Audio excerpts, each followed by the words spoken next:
എല്ലാവർക്കും സുഖമല്ലേ? പിന്നെ കാത്തിരിപ്പിന്റെ നാളുകളാണ് നമ്മുടെ പൊന്നുണ്ണിക്കായിലെ കാത്തിരിപ്പ്. നമുക്ക് ഇന്നു മുതൽ ഒരുങ്ങി തുടങ്ങണ്ടേ? നിങ്ങൾ റെഡിയല്ലേ?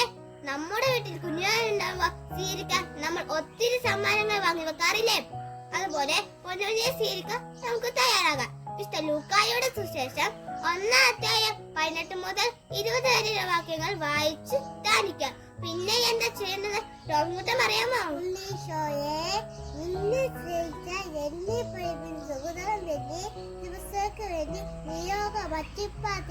കൂട്ടുകാരെ, അങ്ങനെ നമ്മുടെ പൊന്നുണ്ണിക്കായുള്ള പഞ്ഞി പോലുള്ള